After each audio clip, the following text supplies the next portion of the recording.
नमस्कार दोस्तों, peak PCS के इस वीडियो में आप लोगों का स्वागत है। उम्मीद करते हैं सभी लोग बढ़िया होंगे। तो आज की वीडियो में हम लोग बात करेंगे भारत के भूगोल की, है ना। जैसा कि इसके पहले जो है हम लोगों ने कुछ विषय ख़त्म किए थे, जैसे इंडियन सोसाइटी, भारतीय समाज हो गया, गवर्नेंस हो गया, है ना, जीएस पेपर फोर्थ, इथिक्स हो गया। इन सबको मैंने बिल्कुल कंप्लीट कर दिया है एकदम मेंस के जो है पर्सपेक्टिव से, है ना, एकदम बेहतर तरीके से। और कुछ लोगों को बढ़िया भी लगी होगी सीरीज, उम्मीद करता हूँ। और अगर जिसने नहीं देखा है या जो पहली बार आया है इस चैनल पे या इस वीडियो में, तो उससे मतलब रिक्वेस्ट है कि वो जाके जो है प्लेलिस्ट देख सकता है और गो थ्रू कर सकता है। उससे बहुत ज़्यादा फ़ायदा होने वाला है आप लोगों को, है ना। तो इस वीडियो में जो है हम लोग बात करेंगे भारत की स्थिति एवं विस्तार।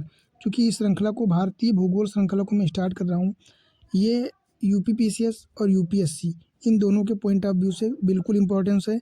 प्री प्लस मेंस दोनों को इसमें समावेशित किया गया है ना। और इसमें सबसे महत्वपूर्ण चीज़ ये है कि एनसीईआरटी को इसमें पूरा समावेशित किया गया है। इसके अलावा आपको कहीं से भी कुछ एनसीईआरटी या कुछ अलग पढ़ने की आवश्यकता नहीं पड़ेगी। बस एक चीज़ ध्यान रखना कि मैं जो बोलूँगा, कभी कभी कोई स्टेटमेंट इसमें नहीं लिखे होंगे तो अपने हिसाब से नोट डाउन कर लेना अगर आपकी इच्छा हो तो, है ना, ताकि आपको आराम रहे आगे। क्योंकि इसमें कुछ पॉइंट ऐसे जो हैं नहीं लिखा है मैंने, जो मुझे पता थे, है ना। तो वो मैं बोलूँगा तो आप लोग अपने हिसाब से मैनेज कर लेना, है ना। तो ये वीडियो जो है, इसमें चूँकि पहला लेक्चर है और ये शायद इसमें से 50% से ज़्यादा चीज़ें तो सब लोगों को पता भी होंगी। चूँकि भारत की स्थिति एवं विस्तार की बात करेंगे तो इसमें इन जनरल हम लोग भारत के बारे में स्थिति उसके अक्षांशीय विस्तार, देशांतरीय विस्तार, भारत का क्षेत्रफल, है ना, भारत से गुजरने वाली रेखाएँ, ये सारी चीज़ें देखेंगे। तो ये सारी चीज़ें शायद आप लोगों को, बहुत बहुत सारे लोगों को पता भी हों, पर फिर भी जिन लोगों को नहीं पता है उनके लिए जानना भी ज़रूरी है ना। तो चूँकि ये बिगिनर्स के लिए भी वीडियो है और प्रो के लिए भी, तो सबको काम आएगी एकदम बढ़िया तरीके से। आपको टेंशन लेने की बिल्कुल भी आवश्यकता नहीं है। और अगर आप लोगों ने कभी ज़िंदगी में नहीं पढ़ा है ज्योग्राफी, तो भी एकदम टेंशन लेने की आवश्यकता ही नहीं है। 1 से 2, 3, 4 लेक्चर देखने के बाद आपको पता चल जाएगा कि ज्योग्राफी एकदम मस्त चीज़ है, एकदम क्यूट सी चीज़ है ना। तो इसमें सबसे पहले हम लोग बात करेंगे भारत की स्थिति की। तो चूँकि भारत की स्थिति जानने के लिए कुछ चीज़ें जो है नॉर्मल सी हैं, उनको जानना ज़रूरी भी है ना। तो उन चीज़ों को सबसे पहले हम लोग देख लेते हैं। तो सबसे पहले हम लोग देखेंगे ये रेखाएँ, है ना। तो मान लेते हैं ये है अपनी पृथ्वी हो जाएगी, ठीक है, ये पृथ्वी हो जाएगी। तो पृथ्वी को एक रेखा जो है, हालांकि ये रेखाएं जो हैं ये काल्पनिक हैं, ये एक्चुअल में नहीं है ना। तो ये जो रेखा है इसको हम लोग कहते हैं, जो 0 डिग्री कहते हैं, इसको हम लोग क्या कहते हैं, 0 डिग्री। ये पृथ्वी को बीचों बीच से काटती है और इसको हम लोग क्या क्या कहते हैं, इसको भूमध्य रेखा कहते हैं। भूमध्य रेखा कहते हैं या विषुवत रेखा कहते हैं, और अंग्रेजी में इसको हम लोग कहते हैं इक्वेटर, है ना। तो ये हो जाएगी भूमध्य रेखा।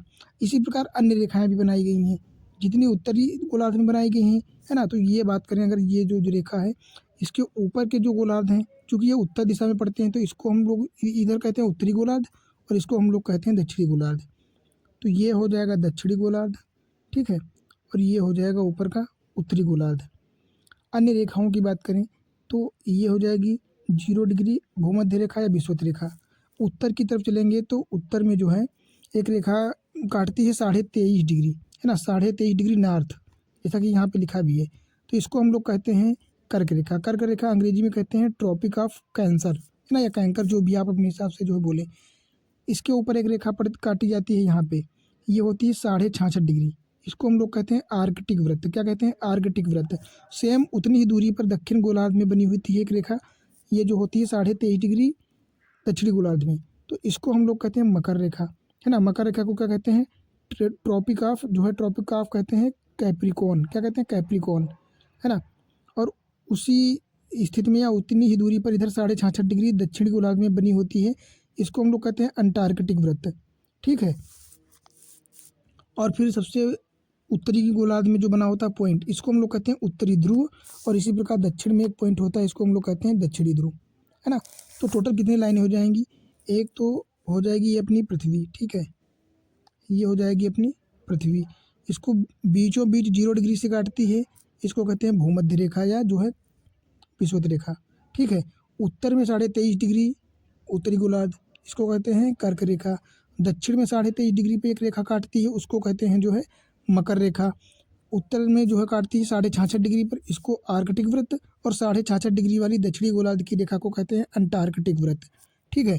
और उत्तर में जो सबसे उत्तरी पॉइंट होता है उसको उत्तरी ध्रुव, तथा दक्षिणी पॉइंट को हम लोग क्या कहते हैं, दक्षिणी ध्रुव कहते हैं। ठीक है। अब बात करते हैं इन रेखाओं के मध्य की दूरी, है ना। मान लेते हैं कर्क रेखा और मकर रेखा के मध्य दूरी जो होती है, ये कर्क रेखा और मकर रेखा के मध्य जो दूरी होती है, इसको हम लोग इस क्षेत्र को क्या कहते हैं, इसको कहते हैं उष्णकटिबंधीय। चूँकि सूर्य की सीधे किरणें यहाँ पे पड़ती हैं। ये सारी चीज़ें हम लोग पढ़ेंगे आगे भी, पर यहाँ पे आप बस इतना समझिए कि ये जो क्षेत्र होता है ना, कर्क रेखा और मकर रेखा के मध्य, इस क्षेत्र को हम लोग कहते हैं, क्या कहते हैं, इसको कहते हैं उष्णकटिबंधीय क्षेत्र, है ना। और अगर बात करें कर्क रेखा और आर्कटिक वृत्त के मध्य उत्तरी गोलार्ध में, और दक्षिणी गोलार्ध में जो है अंटार्कटिक वृत्त और मकर रेखा के मध्य, इस जो क्षेत्र को है, ये दोनों गोलार्धों में पड़ता है, उत्तरी और दक्षिणी गोलार्धों में। इसको हम लोग कहते हैं उपोष्ण कटिबंधीय क्षेत्र या शीतोष्ण कटिबंधीय क्षेत्र भी कहते हैं, है ना। इसको उपोष्ण या शीतोष्ण दोनों कह सकते हैं। तो हम लोग कहते हैं इसको उपोष्ण कटिबंधीय क्षेत्र, है ना। मतलब इसके कहने का मतलब ये है कि ये एक ट्रांजिशन जोन होता है ना। मतलब उष्णकटिबंधीय क्षेत्र और शीतकटिबंधीय क्षेत्र, इन दोनों के मध्य क्षेत्र पाया जाता है, इसको उपोष्ण कटिबंधीय कहते हैं। यहाँ पे ठंडी और गर्मी दोनों की विशेषताएं पाई जाती हैं, है ना। थोड़ी बहुत मात्रा में गर्मी भी होती है और ठंडी भी पड़ती है। और अगला बात करें तो उत्तरी गोलार्ध में जो है 66.5 से लेकर 90 तक, 90 मतलब उत्तरी ध्रुव, तो जो ये दूरी होती है 66.5 आर्कटिक वृत्त से उत्तरी ध्रुव तक, इसको, और वही सेम सिचुएशन इधर दक्षिण में होगी, तो दक्षिणी ध्रुव और अंटार्कटिक वृत्त 66.5 दक्षिणी गोलार्ध और 90 दक्षिणी गोलार्ध, इनके मध्य जो दूरी होती है, इसको हम लोग क्या कहते हैं, इसको कहते हैं शीत कटिबंध, है ना। तो उम्मीद करता हूँ आप लोग समझ गए होंगे अच्छे से कि इस दूरी को हम लोग कहते हैं उष्णकटिबंधीय क्षेत्र। ठीक है। और इस दूरी को जो है कहते हैं दोनों गोलार्धों में उपोष्ण कटिबंधीय क्षेत्र, है ना। और जो बाद में सबसे लास्ट में बचती है ध्रुवीय क्षेत्र को, तो इसको हम लोग कहते हैं शीत कटिबंधीय क्षेत्र, है ना। ये उष्णकटिबंधीय क्षेत्र जो होता है, तो ये सूर्य की किरणों के एकदम एग्जैक्ट सामने होता है ना। सूर्य की किरणें यहाँ पे सीधी सीधी पड़ती हैं, तो यहाँ पे बहुत ज़्यादा गर्मी होती है ना। भूमध्य रेखीय क्षेत्र में बहुत ज़्यादा, सबसे ज़्यादा गर्मी यहीं पे पड़ती है। फिर बात करते हैं शीतकटिबंधीय क्षेत्रों में, तो चूंकि यहाँ पे सारा बर्फीला क्षेत्र होता है दोनों तरफ, और यहाँ पे सूर्य की किरणें उतनी नहीं पहुँच पाती, यहीं तक पहुँच पाती हैं, यहीं तक, है ना।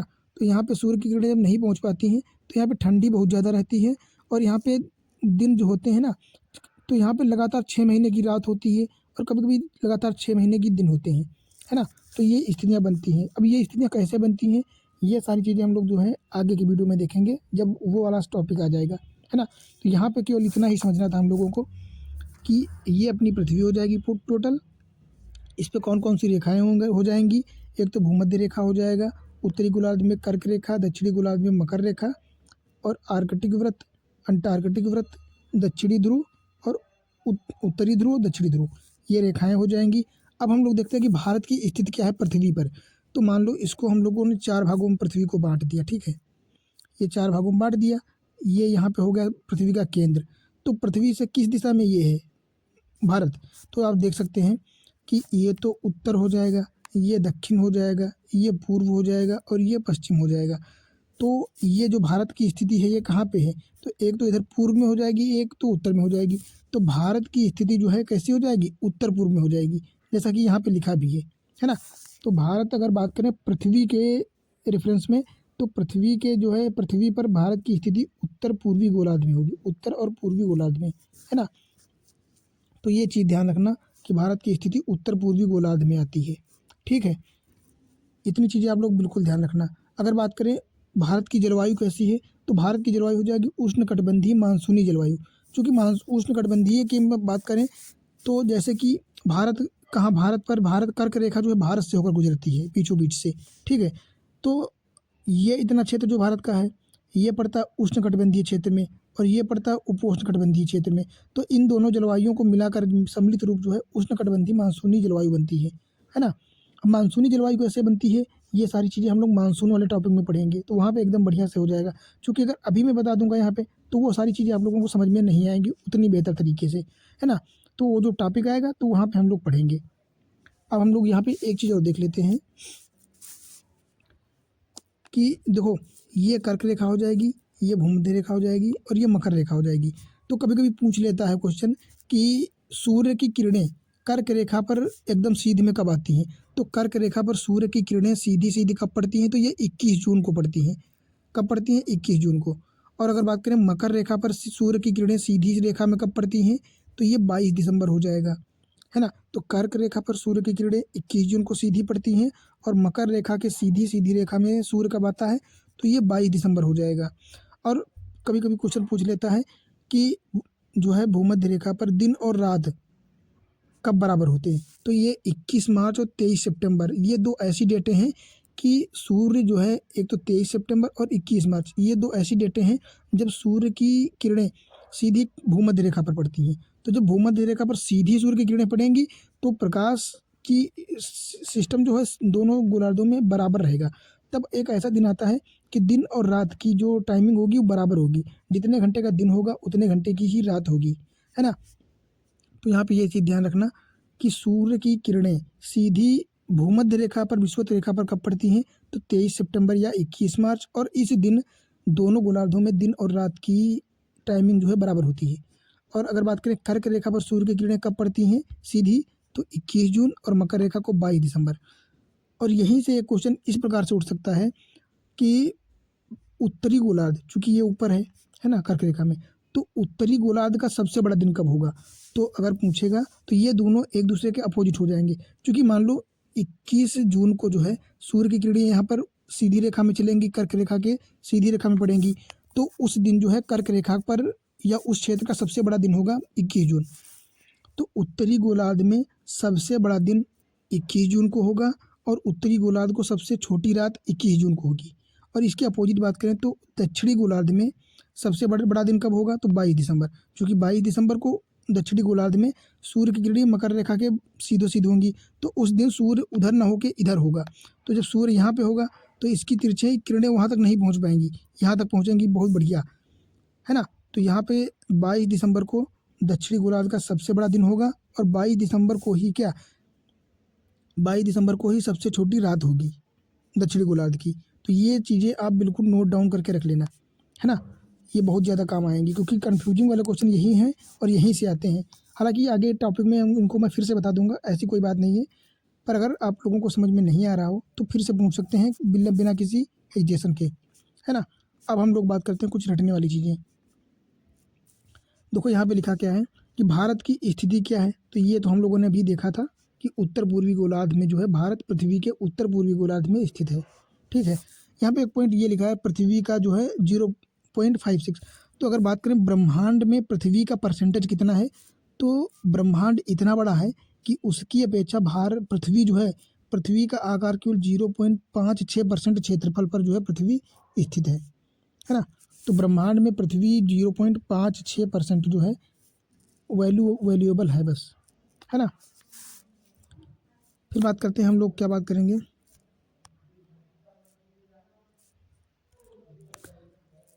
कि भारत का अक्षांशीय विस्तार क्या है ना। अब हम लोग बात करते हैं कि अक्षांश और देशांतर क्या होते हैं। देखो मान लेते हैं ये हो जाएगी अपनी पृथ्वी, ठीक है। तो अक्षांश और देशांतर, सबसे पहले तो क्वेश्चन ये उठता है कि अक्षांश और देशांतर की आवश्यकता क्या है। तो देखो मतलब किसी भी देश की या किसी भी चीज़ की स्थिति का पता लगाने के लिए हमको उसको एक ग्रिड पद्धति में बांटने की आवश्यकता थी।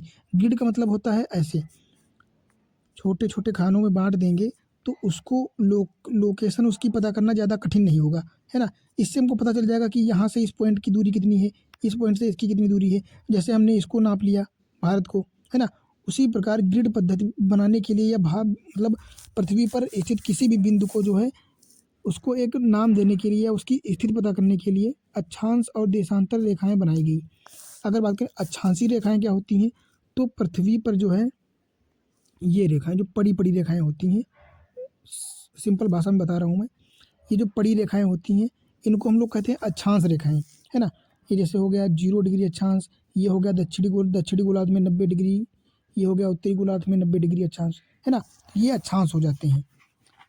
अब बात करते हैं हम लोग अक्षांशों से संबंधित कुछ पॉइंट। देखो ये जो अक्षांश होते हैं, ये अगर बात करें तो ये अक्षांश रेखाएं भी कहते हैं इनको। तो यहाँ पे लिखा भी है, देखो पूछा जा सकता है कि कुल अक्षांश रेखाएं कितनी हैं, कुल अक्षांश कितने हैं। तो अगर बात करेंगे कुल अक्षांश की, तो चूंकि एक उत्तरी अक्षांश भी हो जाएगा, उत्तरी ध्रुव और दक्षिणी ध्रुव, चूंकि एक पॉइंट है ना, तो इसको भी मान लेंगे। तो कुल अक्षांश हो जाएंगे 181। कितने होते हैं कुल अक्षांश? 181। पर अगर बात करें कि कुल अक्षांश रेखाएं कितनी होती हैं, तो चूंकि मान लो ये इतनी हमने खींच दी सारी, ठीक है, पर एक पॉइंट तो एक ऐसा आएगा कि जब वो रेखा नहीं बन पाएगी, केवल एक पॉइंट ही बन पाएगा छोटा सा। जैसे ऐसे रख दिए, ये पॉइंट बन गया है, चूंकि इतनी दक्षिणी गोलार्ध और उत्तरी गोलार्ध, पर वहाँ पे एक ऐसी स्थिति आएगी वहाँ पे पॉइंट ही रखा जाएगा, वहाँ पे रेखा नहीं बन पाएगी। तो उस हिसाब से वो 181 में से 2 घटा दी जाती हैं, तो कितनी कितनी बचती हैं? 179 बढ़ती हैं। तो इनको क्या कहते हैं? हम लोग कहते हैं अक्षांश रेखाएं। चूंकि ये दो जो बचते हैं ये बिंदु हो जाते हैं, ये पॉइंट हो जाते हैं, ना कि रेखाएं। तो अगर क्वेश्चन पूछेगा कि कुल अक्षांश कितने हैं, तो 181 बताएंगे आप लोग। अगर पूछेगा कुल अक्षांश रेखाएं कितनी हैं, तो आपको बताना होगा 179, है ना। और बात करें दो अक्षांशों के मध्य की दूरी कितनी होती है, तो अगर बात करें, मान लेते हैं कि ये दो कटिबंध हैं, ये दोनों क्या हैं? ये अक्षांश रेखाएं खींची गई हैं, ठीक है। तो इन दोनों अक्षांशों के मध्य की दूरी कितनी होगी? तो ये 111 किलोमीटर होती है। कितनी होती है? और सभी अक्षांशों में बराबर दूरी होती है, किसी भी अक्षांश में कम या दूरी ज़्यादा नहीं होती है। तो सभी अक्षांशों में कितनी? 111 किलोमीटर दूरी होती है। और ये दो अक्षांश होते हैं, इनके मध्य जो ये क्षेत्र होता है, इसको हम लोग कहते हैं कटिबंध, जोन कहते हैं। क्या कहते हैं? जोन, है ना। और जोन को हिंदी में कहते हैं कटिबंध। तो इसकी दूरी होती है 111 किलोमीटर, है ना। और एक बात ध्यान रखना कि कटिबंधों की दूरी हमेशा समान रहती है ना। दूरी हमेशा समान रहती है। दूरी का मतलब होता है कि ये वाली, ये, तो ये दूरी सब में 111 किलोमीटर ही होगी, है ना, 111 किलोमीटर। पर अगर बात करें इनकी लंबाई, तो चूंकि भूमध्य रेखा पर इसकी लंबाई आप देख सकते हैं कितनी लंबी है, यहाँ से यहाँ तक। पर यहीं कर्क रेखा, मकर रेखा पर आ गए तो ये इतनी कम बची। और ये आर्कटिक या अंटार्कटिक वृत्त में जाएंगे तो ये इतनी बचेगी। और दक्षिणी ध्रुव पर केवल एक लाइन बचेगी। तो यहाँ से एक कंक्लूजन क्या निकल सकता है कि हम जैसे जैसे भूमध्य रेखा से उत्तरी या दक्षिणी ध्रुव की तरफ जाएंगे, या भूमध्य रेखा से ध्रुवों की ओर जाने पर अक्षांश रेखाओं की लंबाई कम होती चली जाती है ना। मान लो यहाँ से इधर जाएंगे तो यहाँ पे देख सकते हैं इतनी लंबाई थी, पर यहाँ पे इतनी ही बची। तो क्या है? ये लंबाई जो है कम होती चली जाएगी, जैसा कि आप लोग एकदम बढ़िया तरीके से देख भी पा रहे होंगे, है ना। तो यहाँ पे आप नोट डाउन करेंगे, क्या नोट डाउन करेंगे कि भूमध्य रेखा से या विषुवत रेखा से उत्तरी ध्रुव और दक्षिणी ध्रुव की ओर जाने पर क्या अक्षांशों की लंबाई कम होती चली जाएगी, है ना। और एक पॉइंट ऐसा आएगा कि रेखा खत्म होकर पॉइंट बन जाएगा। और इसको उल्टा भी पूछ सकता है कि ध्रुवों से भूमध्य रेखा की ओर आने पर अक्षांश रेखाओं की लंबाई बढ़ती जाती है ना। जैसा कि यहाँ पे इतनी इतनी लंबाई है, फिर बढ़ी और उससे ज़्यादा बढ़ती चली जाएगा, फिर भूमध्य रेखा पर सबसे ज़्यादा बढ़ जाएगी, है ना। तो ये इस प्रकार से उम्मीद करता हूँ आप लोगों को बढ़िया से समझ में आ पाया होगा। और अगर समझ में नहीं आया है तो वीडियो को थोड़ा सा रिवाइज करके फिर से देख लें, पर देखें ज़रूर, ये चीज़ें बहुत ही महत्वपूर्ण हैं, है ना। इन्हीं पर जो है पूरा आगे का बेस बना हुआ है। तो ये चीज़ें अभी नहीं समझ पाएंगे तो फिर आगे दिक्कत हो सकती है ना। तो ये अक्षांश रेखाओं का कॉन्सेप्ट हो जाता है। जैसा कि यहाँ पे मैंने लिखा भी है कि ध्रुवों पर भूमध्य रेखा की लंबाई सबसे कम होती है और विषुवत रेखा पर सबसे ज़्यादा लंबी होती है ना। ये पॉइंट हमने बना के लिखा है। अगला हम बात करेंगे देशांतर रेखाएं, है ना। तो देशांतर रेखाएं क्या होती हैं? तो देशांतर रेखाएं ये होती हैं, ये एक ये हो जाएगी, ये एक ये हो जाएगी, एक ये हो जाएगी। अब चूंकि ये एक वृत्त के रूप में, ये जो है एक लेंस के रूप में बनती चली जाएंगी। चूंकि इनका एक जाल ऐसे नहीं होता है, ये ऐसे होती हैं, चूंकि पृथ्वी गोल है ना। तो इनको आप ऐसे बनाओगे, जैसे संतरे में नहीं होते हैं कलियां निकलती हैं, उसी प्रकार से होती है। तो इसमें बहुत समझ के आपको ध्यान देना होगा कि इसमें जो होती है, एक जो है इनके मध्य दूरी, मान लो तो ये कि ये हो जाएगा और ये कि ये हो जाएगा, ठीक है, और ये कि ये। तो इसमें आप लोगों को ध्यान रखना होगा कि इनकी जो चौड़ाई होगी भूमध्य रेखा पर सबसे ज़्यादा होगी, जैसा कि आप यहाँ पे देख पा रहे हैं। और जैसे जैसे उत्तर ध्रुवों की ओर जाएंगे वहाँ पे बिल्कुल कम हो जाएगी। तो इनकी चौड़ाई कम होती जाती है ध्रुवों पर, और भूमध्य रेखा पर सबसे ज़्यादा होती है ना। यहाँ पे लिखा भी है। तो देशांतर की संख्या कितनी होती है? 360, क्योंकि 360 डिग्री, क्योंकि एक गोले का सर्कल होता है, इसकी त्रिज्या टोटल कितनी होती है? तो 360 डिग्री होती है ना। तो उसमें 360 डिग्री जो है 360 वृत्त बनेंगे ऐसे ऐसे करके, है ना। एक तरफ 180, एक तरफ 180, तो टोटल रेखाएं कितनी हो जाएंगी? 360 रेखाएं हो जाएंगी। और अगर बात करें कि इनको हम लोग क्या कहते हैं, जैसे उसमें हम लोग कटिबंध कहते थे ना, जोन कहते थे, तो यहाँ पे इन रेखाओं को हम क्या कहेंगे? गोर कहेंगे, GORE, है ना, जैसा कि यहाँ पे लिखा भी है गोर। अगर बात करें दो देशांतरों के मध्य की दूरी कितनी होती है ना, तो यहाँ भी कह सकते हैं कि मान लेते हैं ये एक ये देशांतर हो गया, एक ये देशांतर हो गया, तो इनके मध्य की दूरी कितनी होती है, तो यहाँ भी 111 किलोमीटर होती है, ठीक है। पर 111 किलोमीटर तो होती है, पर जैसे जैसे भूमध्य रेखा की वो भूमध्य रेखा से ध्रुवों की ओर हम जाते जाएंगे, वहाँ पे कम होती चली जाएगी। क्योंकि आप यहाँ पे देख सकते हैं, खुद अपने आप देख सकते हैं कि यहाँ पे कितनी दूरी है और यहाँ पे कितनी दूरी है, फिर यहाँ पे कितनी दूरी है, तो यहाँ पे बिल्कुल कम हो जाती है और यहाँ पे बहुत ज़्यादा भूमध्य रेखा पर है। तो इसलिए हम कह सकते हैं कि दो देशांतरों के मध्य भूमध्य रेखा पर दूरी सबसे ज़्यादा होती है, और भूमध्य रेखा से ध्रुवों की ओर जैसे जैसे हम जाएंगे तो दो देशांतरों के मध्य दूरी कम होती चली जाएगी, है ना, जैसा कि आप ये देख भी सकते हैं एकदम बढ़िया तरीके से, है ना। यहाँ पे चौड़ाई ज़्यादा है और यहाँ पे जैसे जैसे ऊपर जैसे जैसे नीचे जाएंगे कम होती चली जाएगी। तो ये है कि स्टेटमेंट ये हो जाएगा, इनको आप एकदम बढ़िया से नोट डाउन करना और अच्छे से समझते हुए चलना, है ना, ताकि आगे आप लोगों को कोई दिक्कत ना होने पाए। जैसा कि यहाँ पे लिखा भी है कि दो देशांतरों के मध्य दूरी 111 किलोमीटर है, पर प्रत्येक जगह पे समान नहीं है, भूमध्य रेखा पर सबसे ज़्यादा है और ध्रुवों की ओर जाने पर कम होती चली जाएगी, है ना। तो ये कॉन्सेप्ट एक हो जाएगा। हालांकि ये पढ़ने आप देख सकते हैं, क्योंकि ये तो मैंने अपने आप से लिख लिया था बाद में, है ना। तो ये अपनी पृथ्वी जो है, इसको हम लोग ऐसे मान सकते हैं ग्रिड पद्धति बनाने के लिए, एक्चुअल में तो नहीं होती है पर मान सकते हैं। इसको 0 डिग्री मान लेंगे, तो इधर पूर्वी देशांतर मान लेंगे, इधर पश्चिमी देशांतर मान लेंगे, है ना। ये सारी चीज़ें हम लोग आगे देखेंगे अभी। तो यहाँ पे आप लोगों का उम्मीद करता हूँ कि देशांतर और अच्छा अंश वाला कॉन्सेप्ट एकदम बढ़िया से क्लियर हो गया होगा, है ना। तो अब हम लोग चल सकते हैं अपने मेन पॉइंट पर, मेन टॉपिक पर। तो अब हम लोग बात करेंगे यहाँ पे कि अक्षांशीय विस्तार और देशांतरीय विस्तार क्या होता है। तो अगर बात करें भारत का अक्षांशीय विस्तार कितना है, तो अक्षांशीय विस्तार हो जाएगा 37 डिग्री 6 मिनट से लेकर 8 डिग्री 4 मिनट तक, है ना। और अगर इसका एवरेज निकालें टोटल, इनके मध्य दूरी कितनी होगी, तो 29 डिग्री 2 मिनट, लगभग 30 डिग्री। देख सकते हैं यहाँ पे कितना है,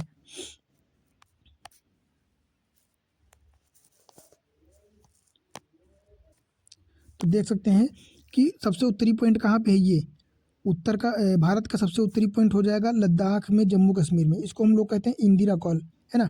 तो भारत का सबसे उत्तरी पॉइंट हो जाएगा, ये सबसे उत्तरी अक्षांश हो जाएगा 37 डिग्री 6 मिनट उत्तरी अक्षांश, कितना, 37 डिग्री 6 मिनट उत्तरी अक्षांश, जो कि कहाँ पे स्थित है, तो ये लद्दाख के, जम्मू कश्मीर लद्दाख में इंदिरा काल नामक स्थान पर स्थित है, इंदिरा काल, है ना। और इसका अगर बात करें सबसे दक्षिणी हिस्सा कितना हो जाएगा, तो दक्षिणी हिस्सा ये तमिलनाडु का कौन सा पॉइंट हो जाएगा, कन्याकुमारी या केप कोमोरिन, है ना। तो कन्याकुमारी कहते हैं इसको, या केप कोमोरिन, या कुमारी अंतरीप कह सकते हैं, क्योंकि ये भारत की मुख्य भूमि है, तो इसको हम लोग कुछ भी कह सकते हैं।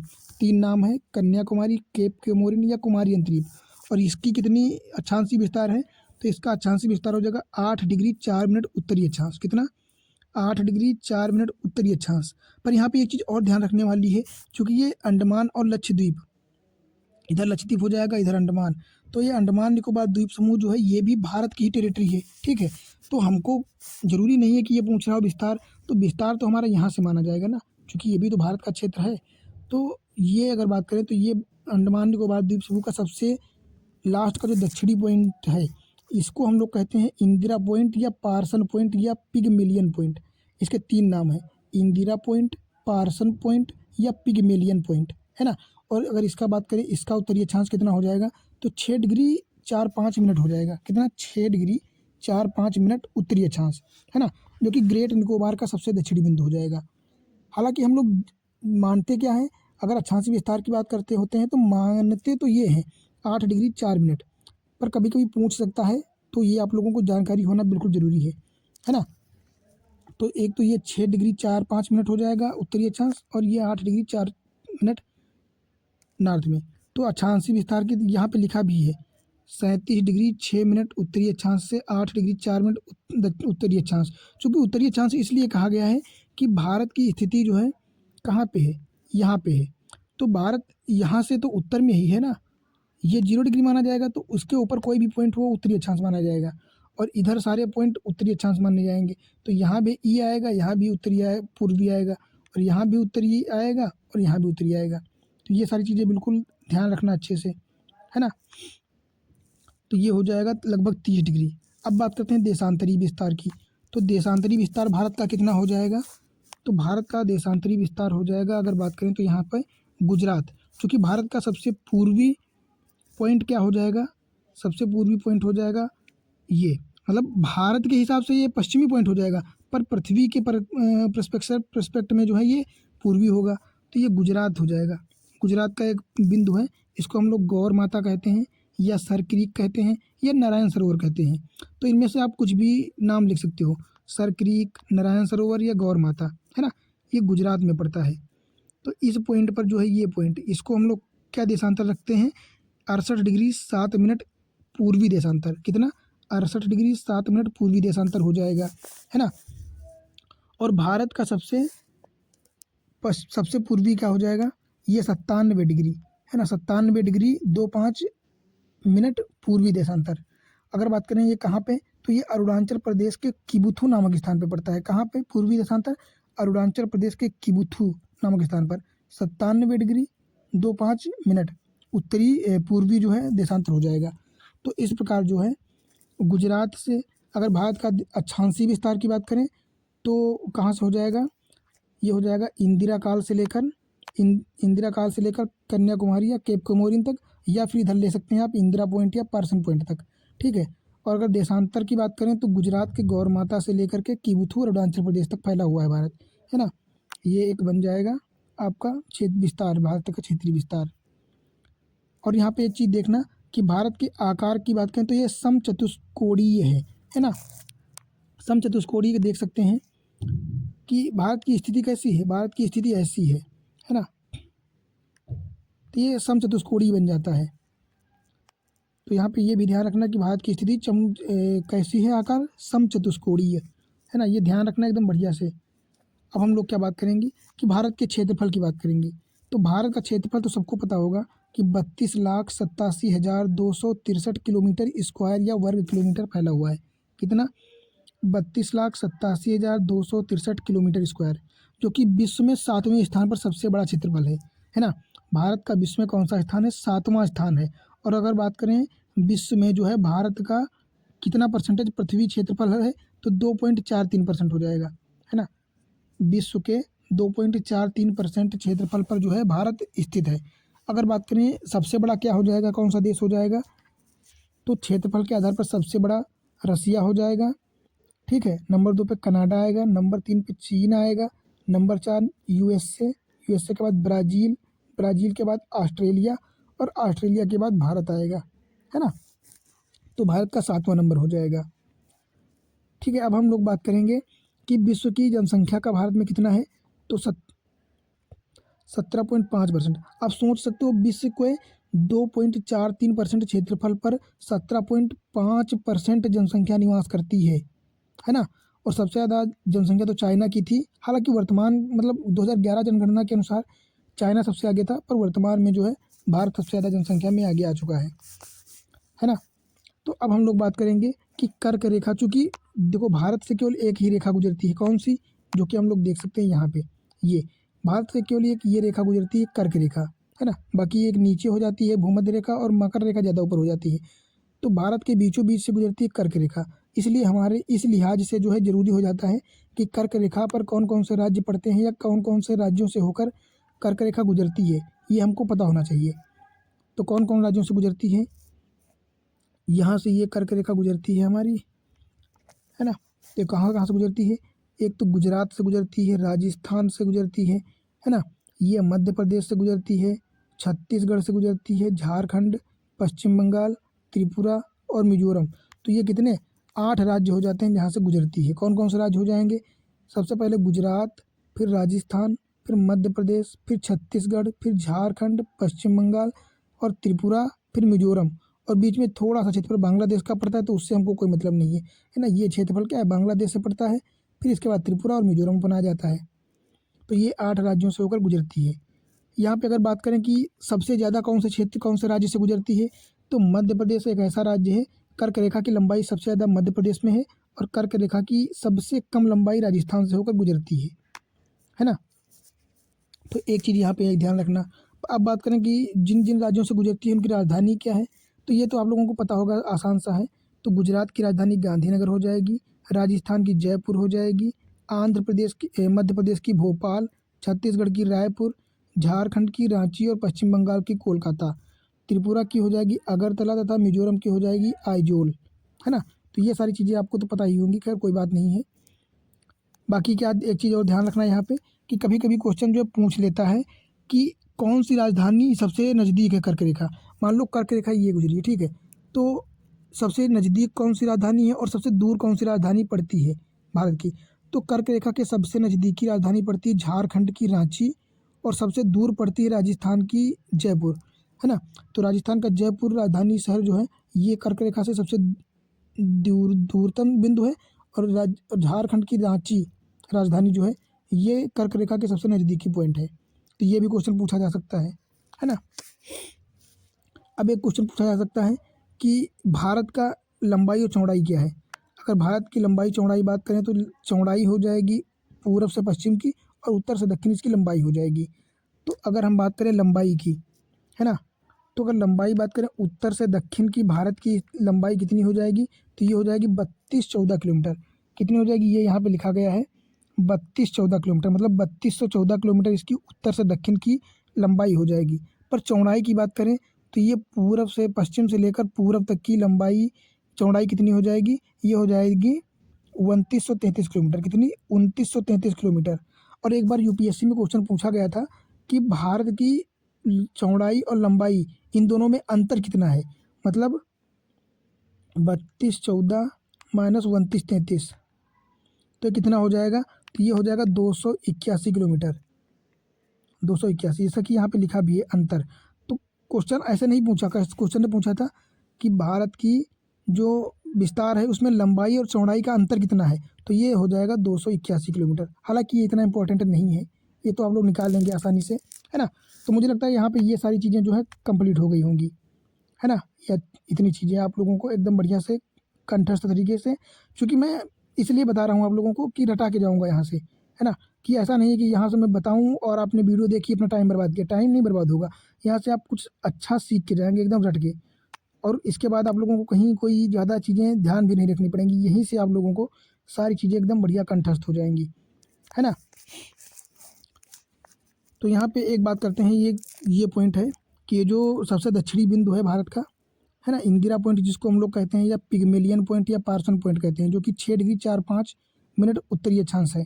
तो ये ग्रेट निकोबार का सबसे लास्ट पॉइंट है, ग्रेट निकोबार का, अंडमान निकोबार द्वीप समूह का ग्रेट निकोबार जो सबसे दक्षिणी भाग है उसकी बात हो रही है। तो ये 2004 में एक सुनामी आई थी, तो उस सुनामी के चलते जो है ये जलमग्न हो गया, ग्रेट निकोबार जलमग्न हो गया था और अभी तक जलमग्न है ना। तो ये पृथ्वी के ऊपर थोड़ा बहुत दिखता है, बाकी जलमग्न है टोटल, है ना। तो ये चीज़ ध्यान रखना। और कभी कभी क्वेश्चन पूछ लेता है कि विषुवत रेखा और भारत की जो लास्ट दक्षिणतम बिंदु है उसके मध्य दूरी कितनी है। तो मान लेते हैं कि ये हो जाएगा 0 डिग्री भूमध्य रेखा, और ये दक्षिणी बिंदु हो जाएगा भारत का ग्रेट निकोबार। तो इसके मध्य जो दूरी है ये 876 किलोमीटर है। कितनी, 876 किलोमीटर की दूरी है ना, जैसा कि यहाँ पे लिखा है। मान लेते हैं ये हो जाएगा 0 डिग्री, तो इसके और इसके मध्य दूरी जो है ये हो जाएगी 876 किलोमीटर। कितनी, 876 किलोमीटर। ये भी ध्यान रख सकते हैं आप अगर चाहें तो, है ना। पर अगर मुख्य बिंदु की बात आएगी, मुख्य भूमि की, तो मुख्य भूमि पर 8 डिग्री 4 मिनट उत्तरी अक्षांश ही आएगा, कन्याकुमारी, है ना, तमिलनाडु का भाग है जो कि। अब यहाँ पे हम लोग बात करेंगे थोड़ी सी कि तटीय सीमा की। तो अगर तटीय सीमा की बात करें, मुख्य भूमि की तटीय सीमा, है ना, तटीय सीमा मतलब ये सिर्फ ये वाली, तो इसकी लंबाई हो जाएगी 6100 किलोमीटर। कितनी, 6100 किलोमीटर। पर अगर इसके साथ हम लोग द्वीपों को भी समाहित कर लें, मतलब ये इतनी तटीय सीमा हो जाएगी और थोड़ी सी ये हो जाएगी, है ना, थोड़ी सी ये हो जाएगी और थोड़ी सी इधर लक्षद्वीप है जो वो हो जाएगी। तो ये टोटल हो जाएगी 7516.16 किलोमीटर। कितनी, 7516.16 किलोमीटर, है ना। बाकी की ये जो हैं दूरियाँ, तो ये सारी चीज़ें हम अभी भी देख सकते हैं, बाद में भी देख लेंगे। तो बात करें पूरी स्थलीय सीमा कितनी है। स्थलीय सीमा से तात्पर्य यहाँ से मान लो समुद्र स्टार्ट हो जाता है, तो ये जो सीमा है, ये सीमा जो है यहाँ तक, तो इसकी दूरी कितनी है। तो इसकी दूरी की बात करें हम अगर, तो इसकी दूरी कितनी हो जाएगी, इसकी दूरी हो जाएगी 15,200 किलोमीटर। जैसा कि यहाँ पे लिखा भी है 15,200 किलोमीटर स्थलीय सीमा हो जाएगी। और स्थलीय सीमा कौन कौन से देश साझा करते हैं?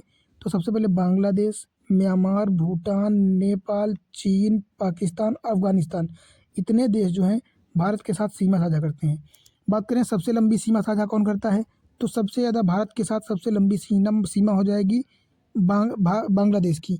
बांग्लादेश की कितनी हो जाएगी? 4,096 किलोमीटर, है ना, 4,096 किलोमीटर स्क्वायर हो जाएगी। नंबर 2 पे हो जाएगा चाइना। चाइना की कितनी? 3,917 किलोमीटर सीमा साझा करता है। 3 नंबर पे हो जाएगा पाकिस्तान। पाकिस्तान 3,310 किलोमीटर सीमा साझा करता है ना। म्यांमार की बात करें तो 1,458 किलोमीटर। भूटान सबसे कम हो जाएगा 587 किलोमीटर। और अफगानिस्तान 100 किलोमीटर सबसे कम हो जाएगा अफगानिस्तान, है ना। तो इस प्रकार ये भी चीज़ें आप लोग पॉइंट आउट करके जो है अपने हिसाब से पढ़ सकते हैं, है ना। अब हम थोड़ी सी अन्य बातों की बात करें तो वो क्या हो जाएंगी, जैसा कि इतनी चीज़ें हम लोगों ने देखी ली है ना। अब देखेंगे हम लोग क्या देखेंगे कि मानक समय रेखाओं की बात करते हैं। तो भारत की मानक समय रेखा जिसको कहते हैं IST, इंडियन स्टैंडर्ड टाइम रेखा, है ना। तो इस समय का मापन किसे देशांतर रेखाओं के द्वारा किया जाता है। देशांतर रेखाओं का मतलब ये होता है, ये जो देशांतर रेखाएं होती हैं ये, तो मान लेते हैं ये, इसको हम लोग 0 डिग्री मान लेते हैं, ठीक है। तो इससे जैसे जैसे हम पूर्व की ओर जाएंगे तो इसको समय को हम प्लस करेंगे, ठीक है। और पश्चिम में जाएंगे तो समय को माइनस में करेंगे, है ना। इससे इधर जाएंगे तो इधर 180 डिग्री लास्ट आ जाएगा, इधर सबसे ज़्यादा लास्ट में भी 180 डिग्री, दोनों गोलार्धों में आ जाएगा। जैसा कि यहाँ पे 0 डिग्री है, यहाँ पे 180 डिग्री और इधर 180 डिग्री, ये पूर्वी गोलार्ध हो जाएगा और ये जो है पश्चिमी गोलार्ध हो जाएगा, है ना। तो ये समय हो जाएगा। और अगर बात करें 1 डिग्री, तो 1 डिग्री के बराबर 4 मिनट होता है। कितना? 4 मिनट, है ना। मान लो 0 डिग्री से, मान लो ये 0 डिग्री है, तो 0 डिग्री से अगर हम इधर 5 डिग्री पर चलेंगे, 5 डिग्री, मान लो 5 डिग्री आए तो कितना हो जाएगा, कितना कितना दूरी चले, चूँकि 1 डिग्री का मतलब होता है 4 मिनट, तो अगर 5 डिग्री चलेंगे तो 5 डिग्री का कितना, 20 मिनट हो जाएगा।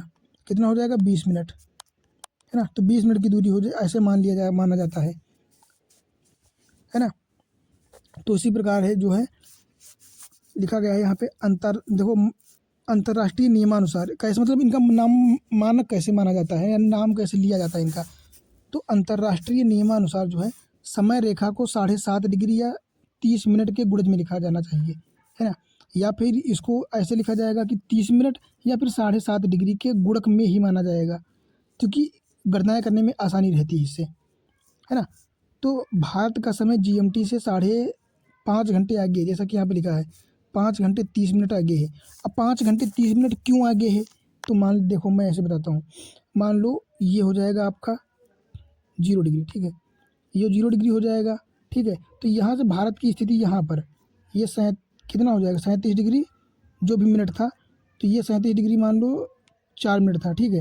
तो यहाँ से 37 डिग्री तक आने में जो टाइम है, मतलब मान लेते हैं ये कितना है, देख लेते हैं एकदम, ये पूर्वी देशांतर कितना है, 68 डिग्री 7 मिनट, ठीक है। 68 डिग्री 7 मिनट है, तो 68 डिग्री 7 मिनट, तो ये 0 डिग्री से यहाँ तक 68 डिग्री 7 मिनट हो जाएगा, है ना।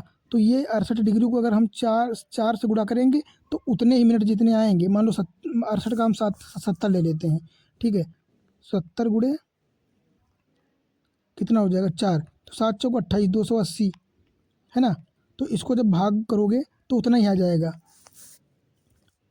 तो 5 घंटे 30 मिनट हो जाएगा टोटल, है ना।